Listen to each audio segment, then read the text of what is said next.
اعوذ بالله من الشیطان الرجیم. بسم الله الرحمن الرحیم. یک مسئله ای که دمنی امریکا خصوصا بسیار زیاد ریسرچ شده و تحقیقات انجام شده و او نشان میده که با وجود از اینکه تکنولوژی پیشرفت کرده و ترقی کرده امریکا، با وجود از اینکه بسیار بهترین یونیورسیتیز در امریکا هسته، لیکن از اول بگر توخکنی مو دمزی ترقی یافته ملک مومینگانی که سوسایتی یعنی خودکشی بسیار کست زیاد است. ما یک کتاب کست پیدا کردم دنامی کتاباری سوسایت کسته گفتگو کرده و در امریکا کسته چی صورتی حال هسته. اینجی گفته 2024 یک کتاب نوشته اشته نشنل استراتژی فار سوسایت پریونشن. خب این یک کتاب است که درباره سوسایت و درباره ازی که چطور موضوع سوسایت پیشگیری کنی یا نیلی که سوسایت دمنی امریکا زیاد شونه و مثلا رای زی کار بگیری، رای زی کاری بسیار بد خودش بسیار پریشان هم هسته. ای رو میخوایی امروز ما کم بسیار مختصر در خدمت شما بیان نمونم. گفتگوی از این موضوع را ای نیست که ما در پاکستان ششتم در امریکا کسته چنگوشونم یا ما در پاکستان ششتم در مغرب مالی کسته چنگوشتم از خود یک مسائل داره. برحال این مسئله که مسئله دیسی سیکولر افراد اونایی که روشن خیال افراد هستند که از نا ربط داره که اینها اسلام را مورد الزام قرار میدن، اسلام را مورد مثلا برش اتیک منن و حمله آور مشه و علما را توهین منن و احکامات دینی را توهین منن. ما و ترقیز نر در روی خوی از مو میکشه. ما ایر میخواییم بگم که در زی ترقی یافته ملک مثلا امریکا که یک شیطان است در نظر از مو و در دنیا اگر توخ کنی اینها جنگ ها را که به وجود آورده، جنگ اوکراین را که مسلط کرد بری روس یعنی روسیه. خب امی امریکا و اروپی ممالک بود. امی میخواست که تایوان را کدی چین که خیلی امی ملک است جنگ در آب اندازه اونجا باز چین کمسته اوشیاری انجام داد. لیکن خب اینها قطع نظر از مطالب ما میخواییم در خدمت جوانهای عزیز مذهبی افرادها، جوانهایی که نیوترال هستند که این همیشه ما میشنوی میخوانی مطلب از ما یکی تعداد بسیار کم است. خب هر حال اینا من سوشال میدیا کد فیک آیدیز ما یا بسیار شبهات ایجاد امونه. مو درباره سکشوال اسالت که است یک ویدیو جور کردی انشالله و شما اتمانت من توخ کنین و اونجا بعضی گوار که است موزده میتر در 2024 که ما این کتاب را درو بریشیمو که پیدا کردم و میخوانم 2024 نشنل استراتژی دیولپمنت یک کتاب است که درباره سوسایت دیتس که است در امریکا اینها امده مطالب بیان خب اگر مو آمار را که است اگر توخ کنی در 2022 تقریبا 49500 نفر سوسایت که است کده خودکشی که است کده که نسبت به سال 2021 3% که است 3% ای زیاد شده و البته امو که در منی 2022 که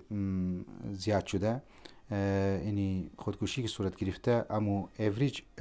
عمر که متوقمنی از 25 سال که است بال که است بوده. لذا از من باید مو طرفش توجه بدی که این مشکلات که در منی امریکا به وجود آمده و شما خودی بی بی سی را اگر توخ کنی، خودی سی ان این که است توخ کنی، خودی امزی کتاب را که ما درباره شکست شما را که است گفتم، اگر خود شما این کتاب را توخ کنین میگنین که در منی امریکا سوسایت و خودکشی بسیار زیاد است. ما یک ریشوی و یک آماری بسیار مختصر در خدمت شما بیان کردم. الا چی هم میتونه مختلف علت باشه و یا کاز باشه، ریزنز باشه. مو او ریزنز که است فعلا بیان نمونی، لیکن خب هر حال نکته ای که طرفش باید توجه بدی اویه که دمنی امریکا هم سوسایت بسیار زیاد است مثلا د منی دیپریشن یا منی استرس سویدن د دنیا اول نمبر است یا د منی ریپ گفته بودم پیش دفعه که سویدن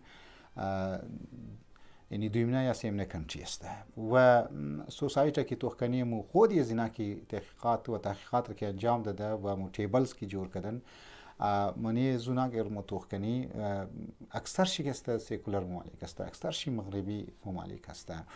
خب مو